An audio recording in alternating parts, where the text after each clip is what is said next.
اعوذ باللہ من الشیطان الرجیم بسم اللہ الرحمن الرحیم وَإِذْ قَالَتْ أُمَّةٌ مِّنْهُمْ لِمَ تَعِظُونَ قَوْمًا اللَّهُ مُهْلِكُهُمْ أَوْ مُعَذِّبُهُمْ عَذَابًا شَدِيدًا قَالُوا مَعْذِرَةً إِلَىٰ رَبِّكُمْ وَلَعَلَّهُمْ يَتَّقُونَ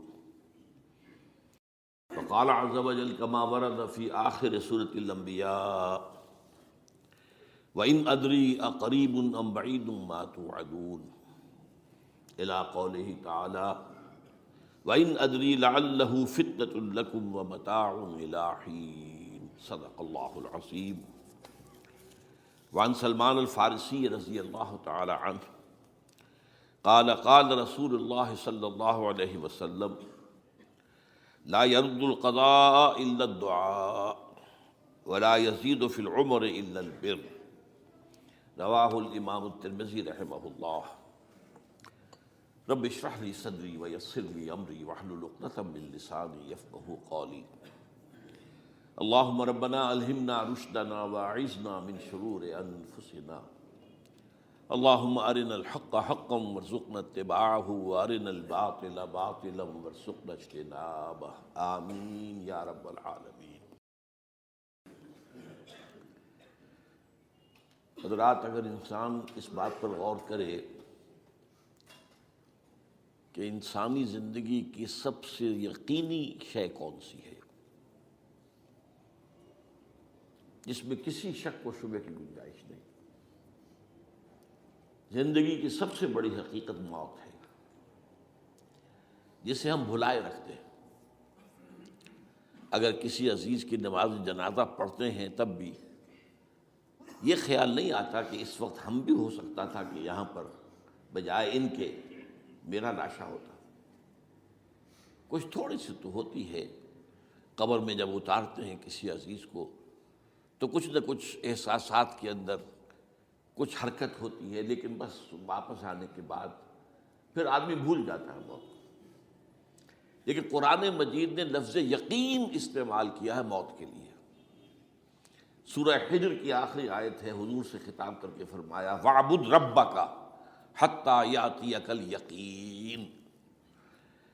اے نبی، آپ تو اپنے رب کی بندگی میں لگے رہیے، اس کی اطاعت میں، اس کی فرما برداری میں، یہاں تک کہ موت آ جائے۔ تو سب سے یقینی شے حیات انسانی کی موت ہے۔ اسی طرح اس کائنات کی سب سے یقینی شے قیامت ہے۔ کچھ عرصے پہلے تک جب سائنس آئی تھی، خاص طور پر نیوٹن کا دور تھا، آپ کو یاد ہوگا بہت سو کو جو اصول تھے، میٹر از انڈسٹرکٹیبل، میٹر ڈسٹرائے نہیں ہو سکتا۔ عام گمان یہ تھا کہ کائنات ہمیشہ سے ہے، ہمیشہ رہے گی۔ یہ اس دور کا یہ تھا جو ذہنوں میں تصور تھا، جس کو نیوٹونین ایرا آف فزکس کہا جاتا ہے، فزکس کا نیوٹن کا دور۔ اور ویسے وہ بابا آدم ہے، ماڈرن فزکس کا باپ جو ہے وہ اس میں کوئی شک نہیں، نیوٹن ہے۔ ڈاکٹر مائیکل ہارٹ کی کتاب کا کئی دفعہ تذکرہ میں نے کیا آپ سے کہ تاریخ انسانی کے 100 اشخاص چن لیے جنہوں نے تاریخ کے دھارے کو رخ موڑا، اور ان 100 میں پھر گریڈیشن قائم کی۔ A selection and gradation of the 100 most influential personalities of human history۔ Number 1 پر حضور کو لایا، نمبر 2 پر نیوٹن کو لایا۔ یہ ساری جو آپ دیکھ رہے ہیں سائنس کی ترقیاں اور اس کے اکتشافات، انکشافات، ایجادات، یہ سب جو ہے اس کا بابا آدم نیوٹن ہے۔ لیکن نیوٹونین فزکس کے اندر بہت سی خامیاں تھیں جو بعد میں واضح ہوئی ہیں، اور آج کا دور آئنسٹائن ایرا کہلاتا ہے۔ یہ تو اس وقت یہ تھا کہ میٹر انڈسٹرکٹیبل ہے، اب کہتے ہیں نہیں، میٹر تو ڈسٹرائے ہو سکتا ہے، it can change into energy at any time. اور آج تصور یہ ہے کہ اس کائنات کا آغاز بھی ایک خاص وقت پر تھا، بگ بینگ، جس کا ذکر کئی دفعہ میں کر چکا ہوں، اور ایک وقت میں یہ کائنات پھر ختم ہو جائے گی۔ اور عجیب نقشہ سائنس آج وہی پیش کر رہی ہے جو قرآن مجید کی آیت میں ہے کہ اس دن ہم لپیٹ دیں گے آسمانوں کو، یوم نطوی السماء کطی السجل للکتب کما بدانا نعیدھا۔ یہ جس طریقے سے کہ پھل جھڑی ہوتی ہے ایک، وہ اس طریقے سے پھیلتی ہے پھل جھڑی، تو اس طریقے سے یونیورس پھیلی ہے، اس کی گیلیکسیز جو ہیں پھیلی ہیں، اور پھر یہ ریورس ایکشن اسی طریقے سے ہوگا، یہ لپیٹ لیا جائے گا جیسے کہ پچھلے زمانے میں کتابوں کے تومار ہوتے تھے۔ کتابیں اس طرح کی نہیں ہوتی تھی مجلد جو آپ دیکھتے ہیں، بلکہ یہ کہ ایک کاغذ ہو گیا پورا لکھ لیا، اب یہاں پر کچھ گوند لگایا، دوسرا کاغذ لگا دیا، اس کو طے کر لیا، اب اس کے بعد تیسرا کاغذ یہاں لگا دیا، یہ طے کرتے چلے آ رہے ہیں۔ اس کو اسکرولز کہتے تھے، دی ڈیڈ سی اسکرولز بہت مشہور ہوئے ہیں کہ یہ جو بحیرہ مردار ہے اس کے قریب کی کچھ غاروں میں سے انجیل کے بہت پرانے مینuscripts جو برآمد ہوئے تھے تو ان کو ڈیڈ سی اسکرولز کہتے ہیں۔ تو یہی ہے۔ بہرحال میں نے عرض کیا کہ انسان کی انفرادی زندگی کی سب سے بڑی حقیقت موت، اس کائنات کی سب سے بڑی حقیقت قیامت۔ قیامت سے پہلے کے بارے میں ایک حقیقت ہے جس پر کہ ہر مسلمان کو یقین رکھنا چاہیے، اور وہ یہ ہے کہ اس قیامت سے پہلے پوری دنیا میں حق کا بول بالا ہوگا۔ اچھا، یہ وہ بات ہے جو دنیا کے اکثر مذاہب میں ہے، اکثر مذاہب میں، اور خاص طور پر جو تین یہ مذاہب ہیں جنہیں ابراہیمی مذاہب کہا جاتا ہے، یہودیت، عیسائیت اور اسلام، میں جو صراحت کے ساتھ ہے۔ یہود کے ہاں بھی عقیدہ موجود ہے، عیسائیوں کے ہاں بھی ہے، مسلمانوں کے ہاں بھی ہے کہ اس سے پہلے، اس کائنات کے ختم ہونے سے پہلے، اس زمین کی قیامت آنے سے پہلے اس پر اللہ کا دین غالب ہوگا، کنگڈم آف ہیون اور ارتھ۔ اور یہی بات حضرت مسیح نے کہی تھی اپنے اس وقت کے جن یہودیوں سے مخاطب تھے، ریپینٹ، توبہ کر لو، for the kingdom of heaven is at hand. اب جو وہ ہے آسمانی بادشاہت آیا چاہتی ہے، وہ آسمانی بادشاہت تھی حضور کا ظہور صلی اللہ علیہ وسلم، جس سے کہ وہ آسمانی بادشاہت قائم ہوئی اور پھر پھیلی کتنے بڑے علاقے میں، لیکن بہرحال پوری دنیا میں نہیں پھیل سکی۔ وہ کچھ کے اسباب کیا تھے وہ اس وقت میرا موضوع نہیں ہے، لیکن پھیلنا ہے اس کو۔ اس سے قبل کیا ہونا ہے، یہ جو تیسری بات میں نے کہی ہے، اس پر آپ کو یقین ہونا چاہیے، اس لیے کہ احادیث صحیح آ گئی ہیں۔ قرآن مجید کا سورہ کبریٰ دلالت کرتا ہے اس پر کہ حضور کو بھیجا گیا غلبہ دین کے لیے، اور بھیجا گیا پوری نوع انسانی کے لیے۔ تو جب تک پوری نوع انسانی پر دین غالب نہ ہو، حضور کا مقصد بعثت ابھی مکمل نہیں ہے۔ اسی کو اقبال نے کہا تھا، وقت فرصت ہے کہاں، کام ابھی باقی ہے، نور توحید کا اتمام ابھی باقی ہے۔ یہ چمن معمور ہوگا نغمہ توحید سے، ایک وقت آئے گا کہ پورا یہ قرآن جو ہے نغمہ توحید کے ساتھ اس کا جو ہے گونج جائے گا، لیکن یہ کہ ابھی تو نہیں ہوا ہے، نہ ہونا ہے۔ اس سے پہلے کا معاملہ ایک ہے کہ جس کی خبریں دی گئی ہیں، اور وہ ہے کہ قیامت میں اس نظام دین حق کے غالب ہونے سے پہلے بڑی خوفناک جنگوں کا ایک سلسلہ ہے جس کی خبریں دی گئی ہیں۔ یہ یہود کے ہاں بھی ہیں خبریں موجود، عیسائیوں کے ہاں بھی ہیں، جو بائبل کا آخری باب ہے ریولیشنز آف سینٹ جان، وہ کاشفات یوحنا ترجمہ کیا جاتا ہے، اور حضور کی احادیث میں بھی موجود ہے۔ ملاحم، باب الملاحم، یہ بہت سی کتابوں کے اندر باقاعدہ ابواب ہیں، ایک باب، باب الملاحم، جنگوں کا باب۔ ان میں سے ایک جنگ وہ ہے جسے کہا ہے اس یوحنا کی مکاشفات میں آرمگدان، اور غالباً اسی کو حضور نے قرار دیا ہے الملحمۃ العظمیٰ، عظیم ترین جنگ، الملحمۃ الکبریٰ۔ تو یہ بھی یقینی چیزیں ہیں کہ جو ہونے والی ہیں۔ یہ ملاحم کیوں ہوں گے؟ آپ اس میں اچھی طرح سمجھ لیجئے کہ اس میں ایک تو ہے عذاب اکبر جو آئے گا یہودیوں پر، ایک ہے عذاب اصغر جو آئے گا مسلمانوں پر۔ میں نے یہ آج سے 20 سال پہلے کتاب لکھی تھی، وہ جو مختلف، پہلے تو وہ نوائے وقت کے اندر کالم کی شکل میں شائع ہوئی تھی، پھر یہ کہ موجودہ اور سابقہ مسلمان امتوں کا ماضی، حال اور مستقبل، غالباً اس وقت آؤٹ آف پرنٹ ہے وہ کتاب۔ بہرحال جن کو بھی دلچسپی ہو وہ اسے کہیں سے حاصل کر لیں، لائبریری سے، مکتبے سے مل جائے گی، اور پڑھے اس کو۔ یہ 20-22 سال پہلے کی بات ہے، کوئی آج کی بات نہیں۔ تو اس میں ان تمام چیزوں کا میں نے تذکرہ کیا ہے، اس لیے کہ عذاب اکبر اس کو کہتے ہیں کہ کسی قوم کا نام و نشان مٹا دیا جائے۔ یہ عذاب اکبر آتا تھا صرف ان قوموں پر جن کے طرف رسول بھیجے گئے اور قوموں نے بحث کے مجموعی رسولوں کا انکار کیا۔ ان پر وہ عذاب آئے، اسے عذاب استیصال بھی کہتے ہیں۔ فقطع دابر القوم الذین ظلموا، ان کی جڑ کاٹ دی گئی۔ ایک جڑ کاٹنا ہوتا ہے، درخت کو کاٹنا ہوتا ہے، درخت تو کٹے گا تو پھر دوبارہ جڑ میں سے شاید وہ نکل آئے، لیکن نہیں، جڑ سے اکھیڑ۔ لا یرا الا مساکنہم، یہ عذاب جو ہے اب کسی قوم پر نہیں آ سکتا، اس لیے کہ اب کوئی رسول تو آئے گا ہی نہیں، لیکن ایک قوم پر یہ تاریخ کے قرضے کی حیثیت سے موجود ہے، اور وہ قوم یہود ہے۔ ان کی طرف رسول بھیجے گئے حضرت عیسیٰ ابن مریم، رسولا الی بنی اسرائیل، اور انہوں نے یہ بات تو بہت دور کی تھی کہ مانتے انہیں اور ان پر ایمان لاتے، الٹا جو کچھ کیا ہے آپ کو معلوم ہے، انہیں ولد الزنا قرار دیا، جادوگر قرار دیا، واجب القتل قرار دیا، اور اپنے بس پڑتے سولی پر چڑھوا کر دم لیا۔ حالانکہ بات ہوا یہ نہیں ہے، اللہ نے انہیں اس سے پہلے ہی زندہ اٹھا لیا آسمان پر، دوبارہ وہ آئیں گے۔ بہرحال لیکن اس قوم کے اوپر وہ عذاب جو ہے وہ قرض ہے تاریخ کا، وہ قرض ادا ہوگا۔ حضرت مسیح علیہ السلام ہی آئیں گے دوبارہ، اور ان کے ہاتھوں اس امت کا خاتمہ ہوگا، ایک ایک فرد ختم ہو جائے گا۔ یہ جب میں نے یہ باتیں کہی تھی تو امریکہ میں یہودیوں نے بڑا شور مچایا، میرے خلاف جو ہے ان کی ایک مہم نکلی یہودیوں کی طرف سے کہ اس کی کتابیں وغیرہ، اس کے ویب سائٹ بند کرو، یہ جو ہے اینٹی سیمیٹک ہے، یہ کہتا ہے سب یہودی قتل ہو جائیں گے۔ یہاں پر بھی جو میرے ساتھ ایک ڈائلاگ کرنے کے لیے کوئی 12-13 پروفیسر آئے تھے امریکہ وغیرہ سے، ان میں سے جو یہودی تھا تو اس نے بہت ناراضگی کا اظہار کیا، آپ کہتے ہیں سارے یہودی ختم کر دیے جائیں گے، یہ بات ظاہر بات ہے پیلیٹیبل نہیں ہے۔ لیکن پھر ہمارے ساتھی جو وہاں پر تھے امریکہ میں پریشان ہوئے کہ آپ کے خلاف یہاں پر اب یہ مہم شروع ہو گئی ہے، تو میں نے بتایا کہ یہ تو جو زائنسٹ ہے، جوش زائنسٹ، اور اس کے ساتھ ہے کرسچن زائنسٹ۔ کرسچن زائنسٹ کا رسالہ نکلتا ہے ٹرمپٹ، دی فلاڈلفیا ٹرمپٹ، اس کے مدیر نے خود لکھا ہے کہ 80% یہودی قتل ہو جائیں گے۔ اس کو میں نے یوں سمجھا ہے کہ 20% وہ ہوں گے کہ جو حضرت مسیح کی آمد ثانی پر ایمان لے آئیں گے، وہ بچ جائیں گے، لیکن باقی جو اڑے رہیں گے اس کے بعد بھی تو وہ ختم کیے جائیں گے۔ تو یہ عذاب الاکبر جو ہے تاریخ کا ایک قرض ہے کہ جو ادا ہوگا، ورنہ کسی اور قوم پر یہ عذاب اکبر اب نہیں آ سکتا۔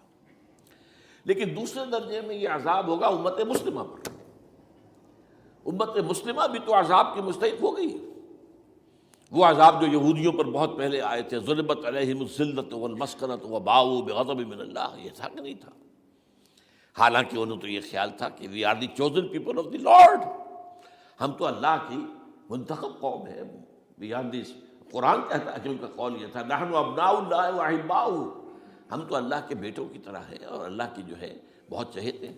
کہ عذاب آئے، نبوکڈنضر کے ہاتھوں آیا، اسیرینز کے ہاتھوں آیا، پھر یونانیوں کے ہاتھوں، الیگزینڈر دی گریٹ کے ہاتھوں آیا، پھر رومنوں کے ذریعے سے آیا، اور پچھلی صدی میں جرمنوں کے ذریعے سے آیا۔ تو عذاب آئے، یہ عذاب تو، لیکن قوم ختم نہیں ہوئی۔ وہ عذاب اکبر نہیں تھے، یہ عذاب مختلف حصوں میں آئے اور بڑی بڑی تباہیاں آئیں، لیکن وہ عذاب اکبر نہیں تھے۔ اسی طرح کے عذاب ہم پر بھی آئے، ہم پر کروسیڈرز آئے اور لاکھوں مسلمان قتل ہوئے۔ یروشلم ہمارے ہاتھ سے 88 برس تک نکلا رہا، اور اس پر عیسائیوں کا قبضہ رہا، ندیاں خون کی بہہ گئی مسلمانوں کی، اور پورا میڈیٹرینین کا ایریا جو ہے تقریباً قبضے میں رہا ہے عیسائیوں کی۔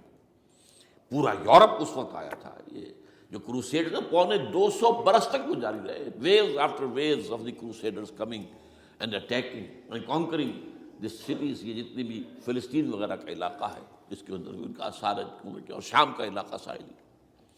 پھر آپ کو معلوم ہے ہمارے اوپر عذاب اس سے بھی بڑا، اس سے کئی گنا بڑا آیا تاتاریوں کے ہاتھوں، کروڑوں کے قریب انسان جو ہے مسلمان قتل ہوئے۔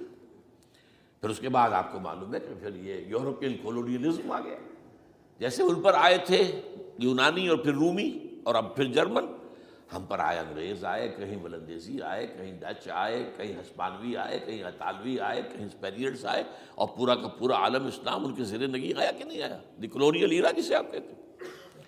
تو وہ عذاب ابھی اس امت کے اوپر اور باقی ہے، ایک قرض ہے، اور وہ کیا ہے؟ یہ کلونیل ایرا جب ختم ہوا ہے، ہم آزاد ہونے شروع ہوئے، اب یہ ہمارے لیے ایک امتحان کا مرحلہ تھا بہت بڑا۔ آزاد ہو کر تم کیا کرتے ہو؟ پہلے تو ہم کہہ سکتے ہیں کیا کریں، ہمارے اوپر تو ہم تو مجبور ہیں، ہمیں غلام بنا لیا انگریزوں نے آ کر، ہمیں فرانسیسیوں نے غلام بنا لیا، ہمیں اطالویوں نے غلام بنا لیا، ان کی طاقت کے آگے ہم بے بس ہیں، لاچار ہیں.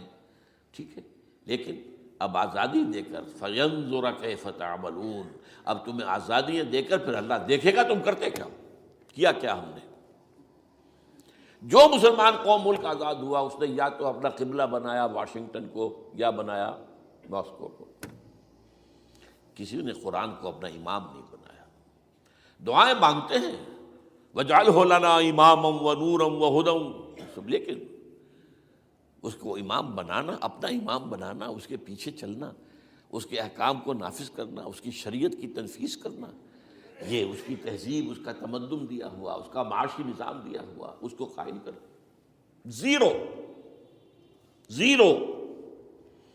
اس لیے بہت بڑے عذاب کے ہم مستحق ہیں. بات کڑوی ہے، اچھی نہیں لگے گی، لیکن میں یہ آج سے نہیں کہہ رہا ہوں، میں سن 80 سے یہ باتیں کر رہا ہوں. نوٹ کر دیجیے اس بات کو.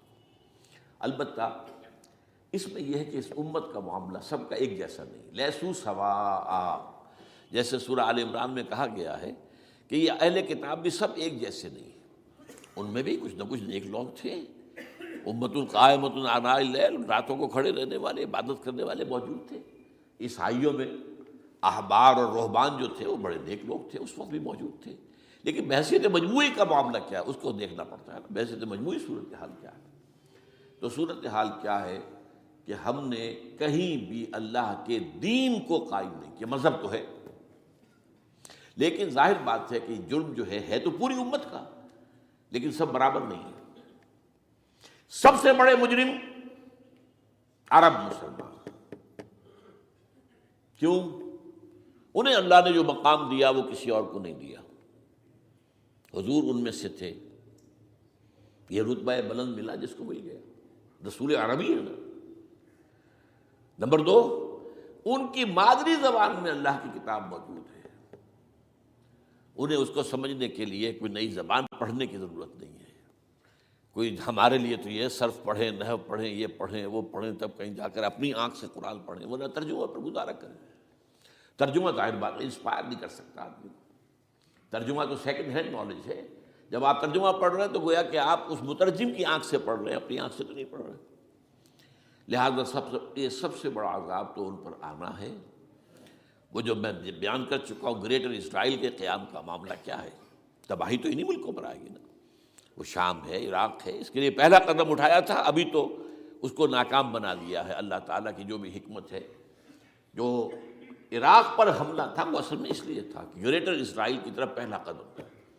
شیرون نے کہہ دیا تھا، یہ جو پڑا ہوا ابھی کہیں مرا نہیں ہے، اس نے کہا تھا جیسے ہی یہ صدام کی حکومت ختم ہوئی ہے، اس کے مجسمے گرائے گئے ہیں کہ ان قریب عراق پر ہمارا قبضہ ہوگا. یہ اصل میں تھا اس گریٹر اسرائیل کی طرف پہلا قدم. لیکن بات ہونا نقشے جو اب آ رہے ہیں دنیا میں، اب تو بہت عام ہو گیا. 1906 سے 2006 سے چھپا ہوا نقشہ ہے وہ، اور ہمارے اخبارات میں اس کا آدھا ابھی آیا ہے. باقی آدھا تو دیا ہی نہیں گیا. باقی آدھا ہے مڈل ایسٹ سے متعلق. وہاں جو نئی تقسیم ہونی ہے، عراق کے 3 حصے ہونے ہیں. ایک حصہ کردستان کے ساتھ مل جائے گا، وہ گریٹر کردستان، ایران کا کردستان، عراق کا کردستان، ترکی کا کردستان ملا کر ایک کردستان. جیسے ہمارے ہاں پاکستان کا بلوچستان، افغانستان کا بلوچستان اور ایران کا بلوچستان ملا کر گریٹر بلوچستان بنے گا. یہ ان کے نقشہ، یہ نقشہ تو اس میں دیا گیا ہے جو اب اخبارات میں چھپے. وہ اگلا حصہ جو ہے وہ میں آپ کو بتا رہا ہوں. اور جو سعودی عرب کے ٹکڑے ہوں گے کہ ایک چھوٹی سی ریاست بنا دی جائے گی مکہ مدینہ شہروں کے اوپر مشتمل. یہ ویٹیکان ہوگا، جیسے ویٹیکان سٹی ہے روم کے اندر، یہ عیسائیوں کا ایک بڑا مرکز ہے. تو وہ ایک چھوٹی سی حکومت اسے کہتے ہیں، علیحدہ ہے. وہاں اطالوی حکومت کا قبضہ نہیں ہے، وہاں پہ ان کی اپنی حکومت ہے، پوپ کی حکومت ہے. ایسے ایک ویٹیکن، گویا کہ ایک مسلم ویٹیکن بنا دیا جائے گا مدینہ. یہ ان کے نقشے ہیں. یہ نہ سمجھے کہ ایسا ہوگا، یہ تو اللہ جانتا ہے. لیکن یہ کہ جو ہوگا وہ تو میں نے کئی دفعہ کہا، وہ تو اللہ کو معلوم ہے. یمکرون و یمکر اللہ، وہ اپنی سی چالیں چل رہے ہیں، اللہ اپنی چال چل رہا ہے. لیکن نقشوں کی یہ بہرحال اس میں جو بھی ہے یقیناً ایک حد تک کامیابی انہیں ہوگی جس کی خبریں ہمیں دی گئی ہیں. گریٹر اسرائیل ایک دفعہ قائم ہوگا، سعودی عرب سے بھی شمالی حصہ لے لیا جائے گا. مدینے میں داخل نہیں ہو سکیں گے بس. اچھا، مکے کو وہ کلیم ہی نہیں کرتے، مکے سے انہیں کوئی سروکار نہیں ہے. لیکن یہ کہ مدینے کو وہ کہتے ہیں یہ ہمارا ہے، ہمیں یہاں سے نکالا گیا تھا، اور وہاں لیکن حدیث میں ہے کہ مدینے میں داخل نہیں ہو سکے گا دجال اور اس کی جو فوج ہے، لیکن باقی شام، عراق، فلسطین، لبنان اور ترکی کا جنوبی حصہ اور مصر میں جو ہے یہ سینائی پیننسلا کے ساتھ ساتھ سارا، وہ اس پر تو رو رہے ہیں ابھی تک یہودی کہ کیوں واپس کر دیا سینائی پیننسلا، 1967 وار میں ہم نے جیتا تھا اسے، بعد میں وہ اسحاق ریبن اور یاسر عرفات کے درمیان دوستی کروائی تھی کلنٹن نے، جس کے نتیجے میں وہ واپس آیا ہے، لیکن یہ کہ وہ واپس لے گئے، اور اس کے علاوہ جو فرٹائل علاقہ ہے نائل کے ڈیلٹا کا وہ بھی ان کی شامل ہے۔ تو اس ظاہر بات ہے جب یہ ہوگا تو بڑی تباہی آئے گی، اس میں تو کوئی شک ہی نہیں۔ تو سب سے بڑی تباہی مسلمانان عرب پہ آئے گی، اور کیوں ہوگی؟ مستحق ہیں اس کے، انہوں نے اس کے باوجود کہ قرآن ان کی اپنی زبان میں ہے، انہوں نے اس قرآن کو اپنا امام نہیں بنایا۔ نمبر 2 پر میں ہمیشہ کہتا رہا ہوں کہ جو مسلمانان عجم، اگر فرض کیجئے کہ 140 کروڑ مسلمان اس دنیا میں ہیں تو 30 کروڑ کے قریب جو ہیں وہ عرب ہیں، باقی 110 کروڑ جو ہیں، 1 ارب سے زیادہ تو غیر عرب مسلمان ہیں۔ ان میں سب سے بڑے مجرم جو ہے وہ ہم مسلمانوں نے پاکستان، ہم نے ایک تقسیم کرائی اسلام کے نام پر، ہم نے کہا کہ ہم اسلام کا نظام قائم کریں گے، اور اللہ نے ہمیں معجزے کے طور پر ملک عطا کر دیا پاکستان۔ اب قمری حساب سے 63 برس گزر چکے ہیں، جو آپ 61 کہتے ہیں، اگر قمری حساب رکھیں 63 برس ہو چکے، کہاں ہے وہ اسلام؟ لہذا مستحق۔ لیکن اب اس میں یہ ضرور ہے کہ ابھی پاکستان کے معاملے کو میں سمجھتا ہوں کہ ہینگنگ ان دی بیلنس والا معاملہ ہے، ابھی نہیں کہہ سکتے، اللہ تعالیٰ شاید کوئی توفیق دے دے، کوئی معجزہ ہو جائے، کیونکہ میرا تو یقین یہ ہے کہ یہ قائم بھی معجزے سے ہوا ہے، جس پر میں نے تفسیراً کتاب میں لکھا ہوا ہے اپنی استحکام پاکستان، اور اب کوئی دوبارہ معجزہ ہو سکتا ہے، اور وہ معجزہ کیا ہوگا کہ پوری قوم میں توبہ کی ایک کیفیت پیدا ہو جائے، اللہ کے کرنے سے ہو سکتی ہے۔ تمام انسانوں کے دل جو ہے اللہ کی 2 انگلیوں کے مابین ہے، حضور نے ہمیں خبر دی ہے، جدھر چاہتا ہے پھر دیتا، تو کوئی عجب نہیں کہ ایسا ہو جائے۔ بہرحال اس اعتبار سے میں آپ سے عرض کر رہا ہوں کہ یہ پاکستان کے بارے میں نے جو آپ کو 2 آیتیں سنائی ہیں سورہ انبیاء کی، اس آخر کے حصے میں آئی ہیں سورہ انبیاء میں، وَإِنْ أَدْرِي أَقَرِيبٌ أَمْ بَعِيدٌ مَا تُوعَدُونَ۔ دیکھو لوگوں، مجھے یہ معلوم نہیں ہے کہ جس عذاب خداوندی کا تم سے وعدہ کیا جا رہا ہے وہ قریب آ گیا یا دور ہے۔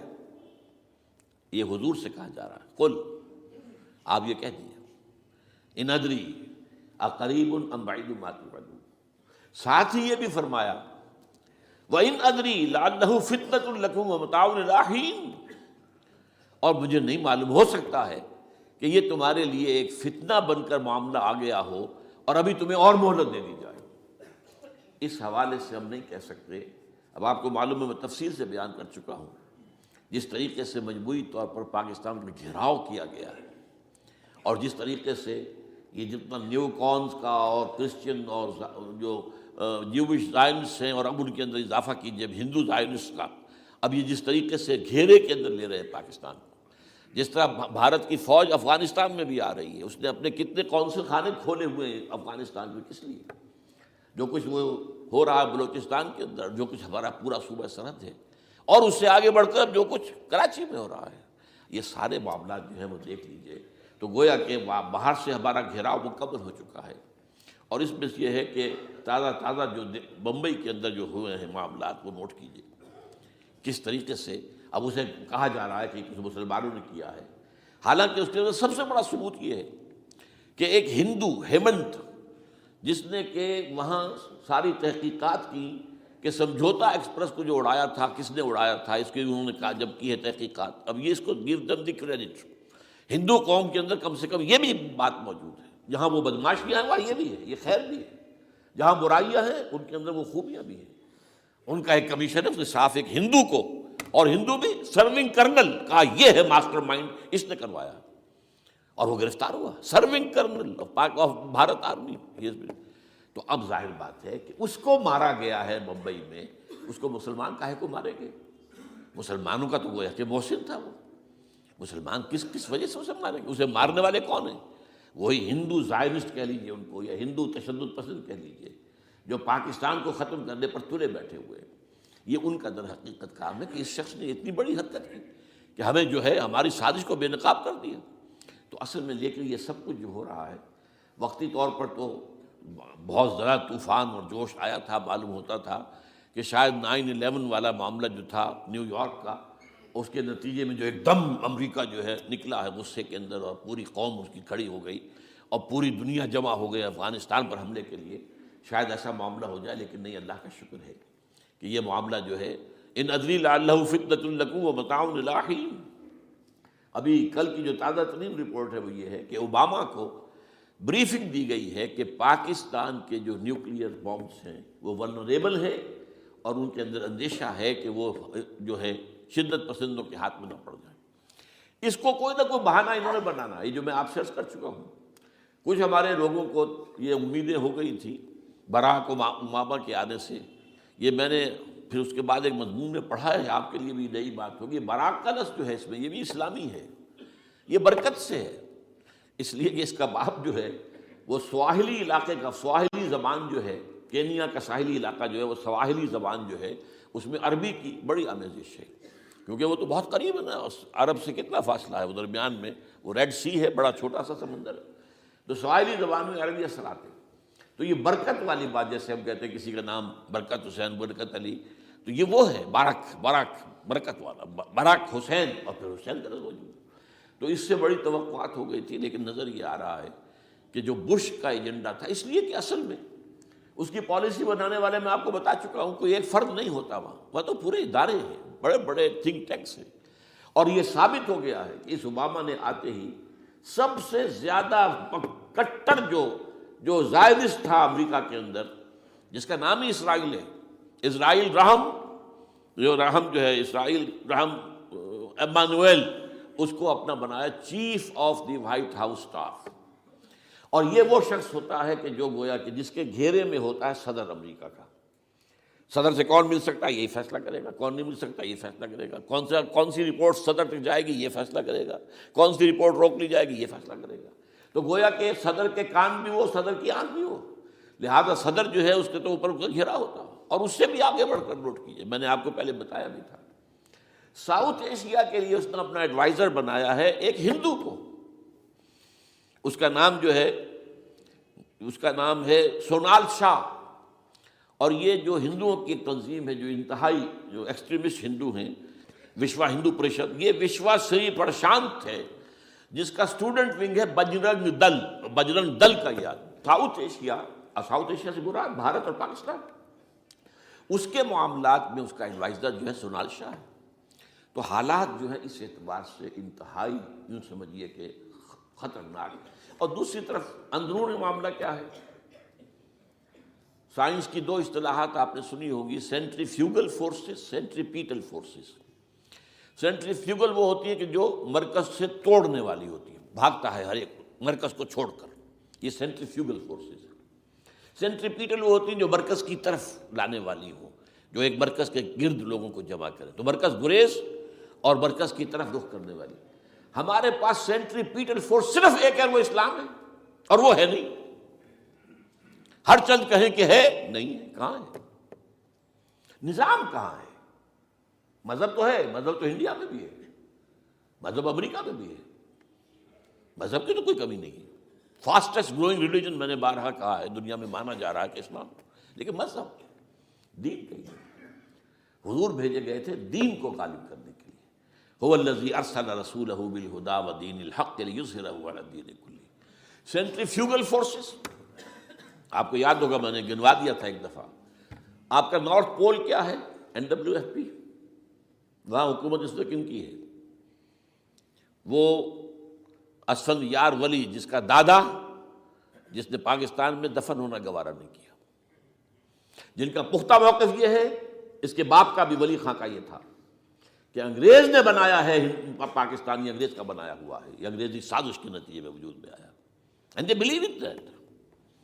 اور اس کے ساتھ مولانا فضل الرحمان ہیں، جن کے والد مرحوم نے یہ کہا تھا کہ اللہ کا شکر ہے ہم پاکستان کے بنانے کے گناہ میں شامل نہیں تھے. یہ ہیں اس وقت وہاں کی فورسز. اور جنوب میں نہ معلوم کب سے ان کا نقشہ بن رہا ہے، جب سے یہ MQM قائم ہوئی تھی. مہاجر قومی موومنٹ تھی، بعد میں انہوں نے اپنا رنگ بدلا ہے، کچھ تبدیل کیا ہے، لیکن یہ کہ اصل میں تو وہی ہے. گرگٹ رنگ بدل رہے تو اس کی فطرت تو نہیں بدلتی، ہے تو وہی اردو اسپیکنگ. اور اب جو ہنگامے ہو رہے ہیں وہ پختون اور اردو اسپیکنگ کے درمیان ہنگامے ہو رہے ہیں، اور زیادہ پٹھانوں کو مارا جا رہا ہے، ان کی دکانیں جلائی جا رہی ہیں. یہ بسیں جتنی جلتی ہیں وہ اس لیے کہ زیادہ تر ٹرانسپورٹ جو ہے وہاں پر وہ پختونوں کے ہاتھ میں ہے. یہ وزیری وغیرہ لوگ جو ہے محسود ہیں، یہ لوگ ہیں وہاں پر جو ہے. اکثر و بیشتر بہت سے مساجد کے اندر آپ کو جو امام ملیں گے وہ پٹھان ملیں گے، جو پہرے دار ملیں گے وہ پٹھان ملیں گے. بہت بڑی تعداد ہے، لیکن یہ کہ اس کے اوپر وہاں پر فساد شروع ہو گیا. بلوچستان کا معاملہ سب کو معلوم ہے. تو اندرونی طور پر جو سینٹریپیٹل فورس ہو سکتی تھی اس کو ہم نے کیا نہیں مضبوط، کمزور سے کمزور تک کرتے چلے گئے. اور اب جو کچھ ہو رہا ہے، اب مضامین آ رہے ہیں، آئلی قوانین میں تبدیلیاں کیوں کی جا رہی ہیں. یہ جو کانفرنس ہوئی تھی جو یو این او کے اندر، بیجنگ +5 کانفرنس، جو بات اس میں طے ہو اس میں یہ تھا طلاق کے معاملے میں مرد اور عورت کو بالکل برابر کر دیا جائے. اب وہی کر رہے ہیں آپ. یہ سفاری آئی کائے کے لیے؟ جیسے مرد طلاق دے سکتا ہے عورت بھی طلاق دے سکتا ہے. اسلام میں یہ نہیں ہے. اسلام میں یہ ہے کہ عورت طلاق لے سکتی ہے، دے نہیں سکتی. وہ لے گی یا تو شوہر سے خود کہے بھائی تم مجھے آزاد کر دو، تم نے مجھے مہر دیا تھا میں واپس کرتی ہوں، یا یہ آدھا لے لو، یا یہ ہے کہ وہ اپنے بڑوں سے، بزرگوں سے اور اس کے بڑوں بزرگوں کو بیچ میں ڈالے، یا عدالت میں جائے. عدالت اگر کو قائل کر دے گی کہ عدالت کے واقعی اس کے معاملات ان کے صحیح اب نہیں نبھ سکتے، وہ سیپریٹ کر دیں گے. وہ ایک ہے خلا لی جا سکتی ہے، طلاق دی نہیں جا سکتی. یہ فرق رکھا گیا. اسلام میں مرد اور عورت اسینشلی برابر ہیں. As human beings they are equal. کوئی فرق نہیں، کوئی اونچا نہیں، کوئی نیچا نہیں. جو بھی انسان کے اندر شرف انسانیت ہے، اشرف المخلوقات ہونے کا جو مقام حاصل ہے، وہ مرد کو بھی عورت کو بھی ہے. ان میں کوئی فرق نہیں. لیکن جب ایک مرد اور ایک عورت مل کر ایک خاندان کی بنیاد ڈالتے ہیں، اب وہ برابر نہیں ہے. الرجال قوامون علی النساء. کوئی بھی انسٹیٹیوشن ہو اس میں دو برابر کے سربراہ نہیں ہو سکتے. دونوں کا اختیار ایک جیسا ہو تو کیسے چلے گی گاڑی؟ چل ہی نہیں سکتی. آپ ڈائریکٹر جو ہے 100 بنا لیں، مینیجنگ ڈائریکٹر ایک ہوگا. ظاہر بات ہے دو تو نہیں ہو سکتے. لہذا انسٹیٹیوشن فیملی کے لیے اسلام نے جو نظام دیا ہے، یہی طلاق کا معاملہ ہے، وراثت کا معاملہ ہے. عورت کے ذمے کچھ اور کام لگائے ہیں، مردوں کے ذمے کچھ اور کام لگائے ہیں. مرد ذمہ دار ہے، کفیل ہے، لہذا وراثت میں اس والد کی طرف سے اسے 2 حصہ ملتا ہے. لڑکی کی کوئی ذمہ داری ہے ہی نہیں. وہ تو بلکہ شادی بھی ہوگی تو شوہر سے مہر لے گی، لڑکا شادی کرے گا تو مہر دے گا. تو یہ تمام چیزیں جو ہیں آرٹیکولیٹڈ ہیں، یہ ایک دوسرے کے ساتھ منطقی طور پر جڑی ہوئی ہیں، اور وہ جو ہے تباہ کرنے کر تلے ہوئے ہیں ہمارے خاندانی نظام کو. عورت اور مرد کو برابر کر دیا جائے. یہ سارا، اور اس سے پہلے جو آیا تھا معاملہ وہ بھی تقریباً یہ ہے کہ زنا کے معاملے سے جو خوف ہو سکتا تھا عورت کو وہ ختم ہو جائے. اس لیے کہ عورت کا معاملہ کیا ہے، اگر زنا سے حمل رہ گیا تو اس کا ثبوت تو آ گیا، کوئی اور گواہ ہے یا نہیں ہے، یہ حمل کہاں سے لائی ہو تم؟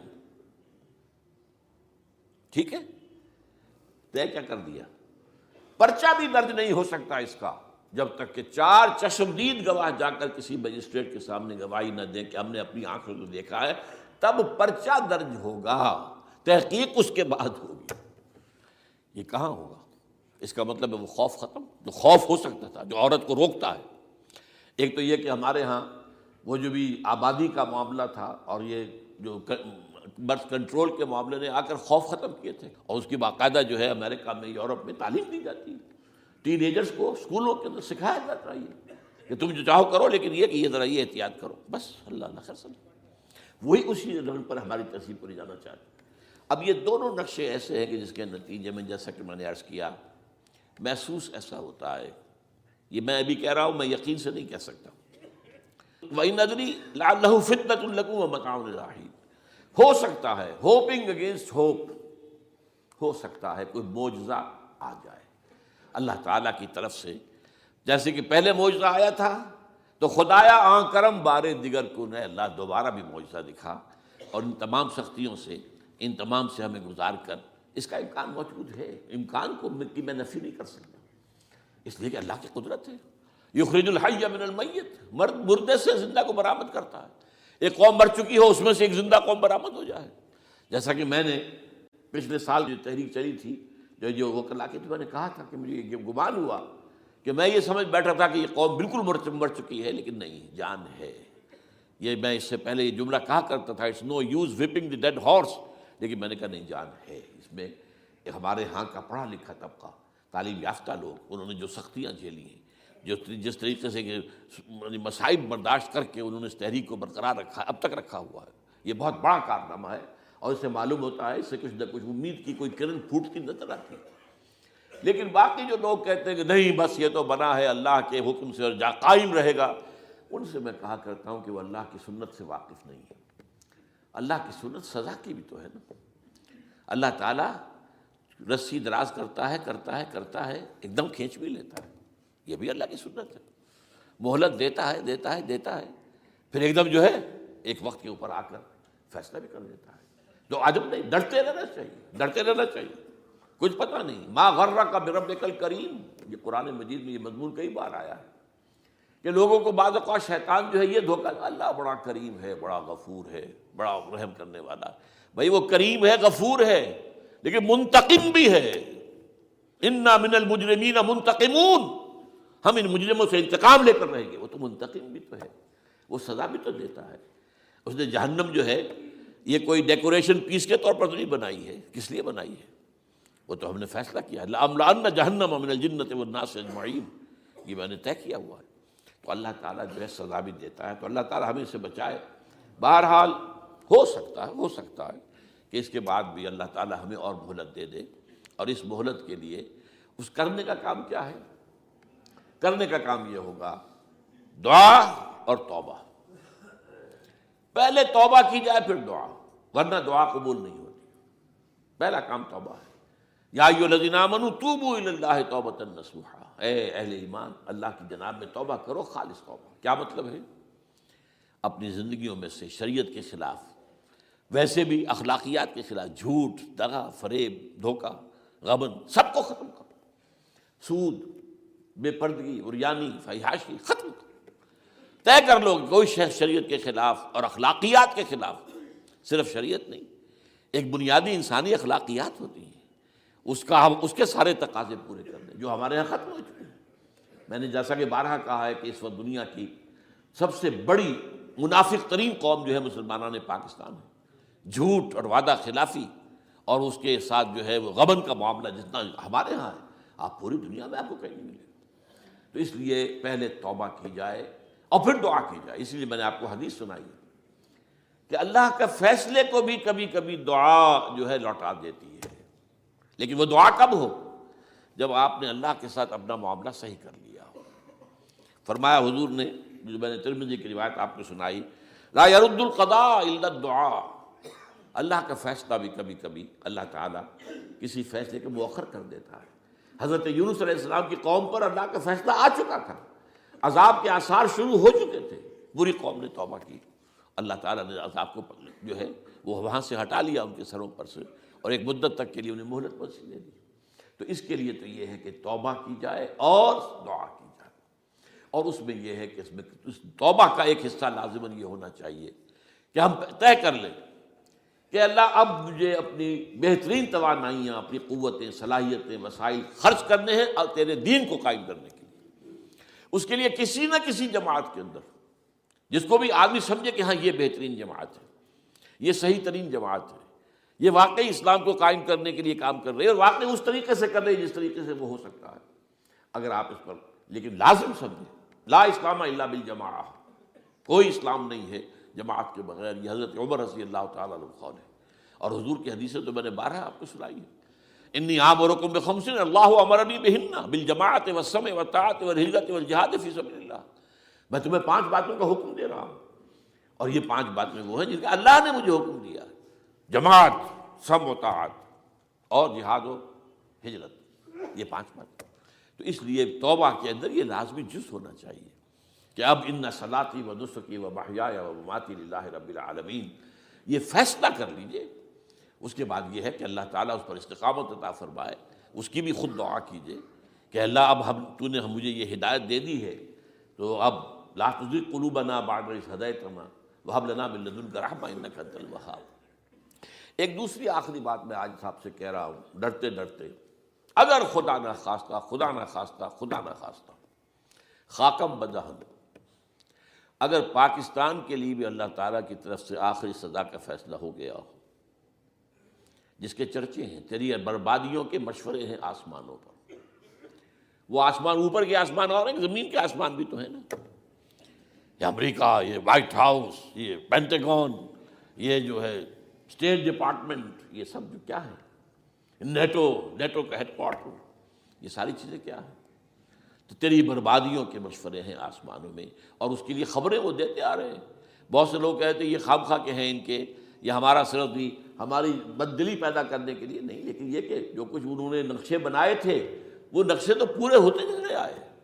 1897 میں یہودیوں نے جو فیصلے کیے تھے، 20 برس کے بعد بالفور ڈیکلریشن کی شکل میں وہ فیصلہ آ گیا، یہودیوں کو فلسطین میں آبادی کا حق دے دیا گیا، Balfour declaration 1917، only 20 years later۔ اس کے 20 سال بعد 48 میں اسرائیل قائم ہو گیا۔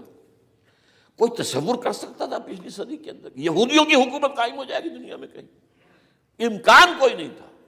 پوری دنیا میں پھر ادھر ادھر پھیلے ہوئے، منتشر، جسے وہ ڈائسپورا کہتے ہیں، اور یورپ میں تو شدید نفرت تھی ان سے۔ لیکن یہ کہ جس طرح انہوں نے رفتہ رفتہ وہاں پر قدم جمائے ہیں، جس طرح ان کو اپنے قابو میں لیا ہے، جس طرح ان میں مذہبی تقسیم پیدا کی ہے، کیتھولکس کی اور پروٹیسٹنٹس کو اعلی کار بنایا ہے، سیکولرزم اور اس کے بعد سود پر مبنی معیشت کا نظام وہاں نافذ کیا ہے، بینک کا نظام قائم کیا ہے، ای بنوک، ای فکر چالاک یہودیوں کا قائم کرنا ہے یہ بینک کا نظام، اور سب سے پہلا بینک انہوں نے انگلینڈ میں قائم کیا تھا۔ تو ان کی جو باتیں ہیں وہ تو پوری ہو رہی نظر آ رہی ہیں، ان کے نقشے جو ہیں ان کے سامنے آ رہے ہیں ہمارے۔ تو اس حوالے سے ہو سکتا ہے خاکم بدہن، اگر خدا نہ خواستہ یہ لکیر ختم ہو جائے، تب بھی ظاہر بات ہے زمین تو کوئی ختم نہیں ہو جائے گی، اللہ کی زمین ہے۔ کیا پاکستان نہ بنتا تو ہمارے ذمے نہیں تھا کہ اللہ کے دین کو دنیا میں قائم کرنے کی جد و جہد کرتے؟ وہ تو بحیثیت مسلمان ہمارا فرض ہے۔ کیا حضور اکثریت میں تھے عرب میں؟ وہ تو اقلیت میں بھی نہیں تھے، ایک آدمی تھا اللہ کا بندہ کھڑا ہوا ہے، جو جنہوں نے ایک مرتبہ حضور کی بات سنی ہے اور جا کر کہا ہے اپنی قوم، یا قومنا اجیبوا داعی اللہ، اے ہماری قوم کے لوگوں، اس اللہ کی طرف دعوت دینے والے کی پکار کو سنو، لبیک کہو۔ تو کوئی عجب نہیں، یہ جو اقبال نے الفاظ کہے ہیں، تو نہ مٹ جائے گا ایران کے مٹ جانے سے، نشے میں کو تعلق نہیں پیمانے سے، اور ہے آیاں فتنہ تاتار کے افسانے سے، پاسباں مل گئے کعبے کو صنم خانے سے۔ تاتاریوں کے ہاتھوں کروڑوں مسلمان قتل ہوئے، اور پھر وہی تاتاری مسلمان ہو گئے۔ امت مسلمہ کی قیادت ان تاتاریوں کے ہاتھ میں آ گئی، عربوں سے لے کر ان تتولوا یستبدل قوما غیرکم، جو بات سورہ محمد میں کہہ دی گئی تھی بالکل آغاز میں، اگر اے عربوں تمہیں جو مقام ہم نے دیا ہے، اپنا رسول تم میں سے بھیجا، بعث فی الامیین رسولا منہم، تمہاری زبان میں اپنی کتاب نازل کی، تو تمہیں جو مشن سونپا ہے اگر تم نے اسے پیٹھ دکھا دی، تمہیں ہٹائیں گے، کسی اور قوم کو لے آئیں گے۔ اور یہ 13ویں صدی عیسوی میں ہو گیا۔ 1258 میں آخری خلیفہ بنو عباس کا اسے محل سے نکالا ہے مستعصم باللہ کو، اور ایک جانور کی کھال میں لپیٹ کر ڈال دیا ہے گلی میں، اور گھوڑے دوڑا دیے اس کے اوپر۔ یہ آخری چراغ گل ہوا ہے بنو عباس کا، جس پر کہا تھا سعدی نے، آسمارا حق بود بر خوب بارد بر زمین بر زوال ملک مستعصم امیر المومنین۔ مستعصم باللہ نام تھا آخری خلیفہ کا، اس کی حکومت کے زوال پر آسمان سے خون بھی برسے تو اس کا حق ہے آسمان کو کہ خون کی بارش کرے۔ تو یہ چیزیں ہیں جو کہ نوٹ کرنے کی ہیں۔ اگر خدا نہ خواستہ ایسا ہو جائے تو ظاہر بات ہے کہ اسلام پھر بھی زندہ رہے گا۔ ہم مر سکتے ہیں، اسلام نہیں مرے گا، اسلام کو تو رہنا ہے۔ جیسا کہ حضور نے فرمایا کہ میں آخری رسول ہوں، تم آخری امت ہو، وہ تو یہ ہے، البتہ یہ ہے ہو سکتا ہے ہم سے یہ قیادت چھین کر کسی اور کو دے دی جائے، اور کوئی عجب نہیں کہ ہندوؤں سے ہمیں پٹوا کر ہندوؤں کے ہاتھ میں دے دی جائے۔ تاریخ کی میں مثال دے رہا ہوں، ہے یہاں فتنہ تاتار کے افسانے سے، پاسباں مل گئے کعبے کو صنم خانے سے۔ آخر ہندوستان میں 20 کروڑ مسلمان ہے کہ نہیں، بلکہ زیادہ ہے۔ آپ سوچئے اس ہندوستان کی سرزمین سے شیخ احمد دیدات پیدا ہوا تھا، جس نے پوری دنیا میں عیسائیوں کو جو ہے وہ مناظروں میں شکست نہیں ہے۔ اسی ہندوستان سے آج ذاکر نائک کھڑا ہوا، پوری دنیا میں ڈنکا بجا رہا ہے، عیسائیت کے خلاف، یہودیت کے خلاف، ہندو مت کے خلاف، ان کی کتابوں سے، ان کے ویدوں سے، ان کے تمام جو اسکرپچرس ہیں ان کے حوالے سے ثابت کر رہا ہے تمہارا دین غلط ہے، تمہارے ہاں تو محمد کی بشارتیں موجود ہیں، دیکھو یہ ہے، یہ کتابیں ہیں، یہ پڑھی ہیں۔ میں نے کبھی کہا تھا مولانا علی میاں رحمۃ اللہ علیہ سے کہ مولانا، میں یہ گیا تھا ان کے پاس ملاقات کے لیے، میرا خیال ہے کہ سن 82-83 کی بات ہے، کہ میں اور کسی سے تو توقع نہیں رکھتا لیکن آپ سے توقع رکھتا ہوں کہ آپ زیادہ روشن خیال علماء میں سے ہیں، کہ آپ ندوۃ العلماء لکھنؤ کے اندر آپ سنسکرت کی تعلیم کو لازمی کریں، تاکہ آپ کے فارغ التحصیل لوگ نکلیں تو وہ پڑھ سکیں ویدوں کو کہ ویدوں میں کیا لکھا ہوا ہے، ہندو کے ذہن کو تو سمجھے کہ ہندو کا ذہن ہے کیا، اس کا فکر کیا ہے، اس کی سوچ کیا ہے، اس کے عقائد کیا ہیں، جو وہ ظاہر کر رہے ہیں وہی ہیں یا واقعی ان کی کتابوں میں کچھ اور ہے۔ آج ہمارا بھی ظاہر بات ہے کہ آج اسلام جو ہے، کوئی تازیوں کے جلوسوں سے کوئی اسلام کو پہچانے، یا جو پیروں کے مقبروں کے اوپر جو ہے صوفیہ کے جو عرس ہو رہے ہیں اس کے حوالے سے اسلام کو پہچانے گا، تو کیا وہ صحیح اسلام کو پہچانے گا؟ اسی طریقے سے آپ کو ہندو مذہب کا ذہن جو ہے کیا ہے، تو وہ وعدہ کیا کہ ہاں آپ نے بہت اچھی بات کہی ہے۔ 2 سال کے بعد میری ملاقات وہاں ہوئی ایک کانفرنس میں، وہ بھی مدعو تھے، میں بھی تھا شکاگو میں، میں نے پوچھا مولانا وہ آپ نے کیا؟ کہ میں تو بھول ہی گیا۔ یہ ہمارے علماء کا اصل میں معیار ہے، نئی بات کو جو ہے کوئی قبول کرنا ان کے لیے اتنا آسان نہیں۔ آج ذاکر نائک کر رہا ہے، ڈٹ کر کر رہا ہے، ان کے اسکرپچرز سے، ان کے حوالوں سے، اپنشد سے، اور تمام جو ان کے جو ہیں ویدوں سے، تو یہ کام جو ہو رہا ہے۔ اسی طریقے سے یہ بھی بات میں آپ کو بتا دوں کہ میرے دورہ ترجمہ قرآن کی جس قدر پذیرائی بھارت میں ہو رہی ہے، پاکستان میں نہیں ہے۔ پاکستان میں تو میرے چینلز بند کر دیے گئے، مجھ پر بہت سے چینلز جو ہیں ان کا دروازہ بند ہے، پی ٹی وی میں تو میرا داخلہ ہی حرام ہے، اور باقی سب نے بند کر دیا گیا۔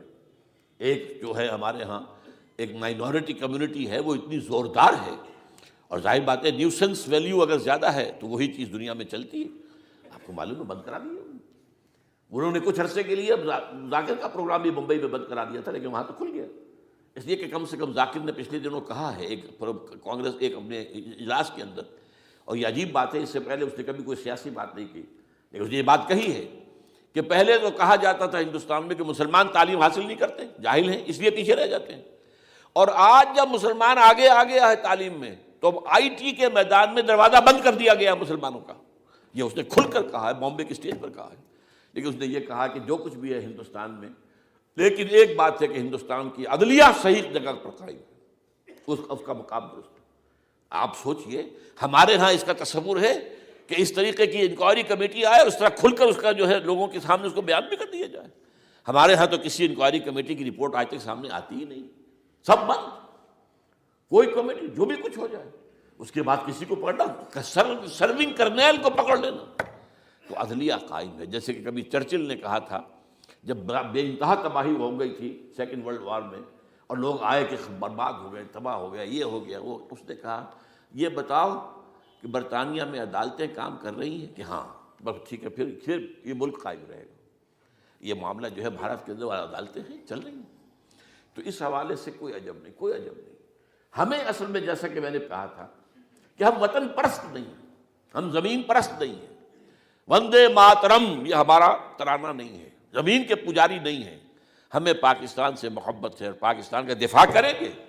اور بڑے عمدہ بات ہے کہ اس موقع پر جو ہے تمام ہماری جو اپوزیشن پارٹیز ہیں وہ جا کر جمع ہو گئی ہیں، آل پارٹیز کانفرنس کے اندر یکجہتی کا ثبوت دیا ہے۔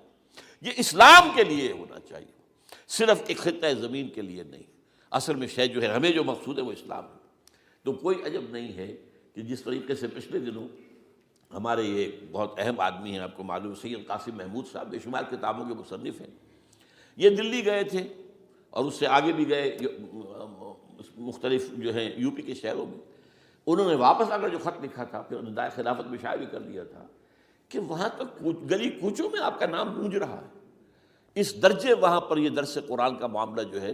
اور اگر آپ نے کبھی پیس ٹی وی پر وہ دیکھے ہوں میرے 10 لیکچر جو میں دے کر آیا تھا آج سے 4 سال پہلے، 15,000 افراد، اور یہ کہنے میں 15,000 نہیں ہے، ورنہ تو اسے 50,000 کا بھی کہا جا سکتا سمجھ میں کو، وہ تو گنتی اس لیے ہے کہ کرسیاں رکھی گئی تھی 15,000، اور ساری کرسیاں فل تھی اور بھی لوگ کھڑے ہوئے تھے، 15,000 پلس۔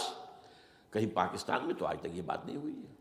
لیکن یہ کوئی عجب نہیں، قرآن مجید میں سورہ انعام میں نقشہ کھینچ دیا گیا ہے۔ حضور سے کہا گیا اے نبی آپ مایوس اور بددل نہ ہوں، اگر یہ مکے والے ہماری اس کتاب قرآن کی قدر نہیں کر رہے تو ہم نے ایک قوم کو تیار کر رکھا ہے جو اس کی ناشکری نہیں کریں گے، ناقدری نہیں کریں گے۔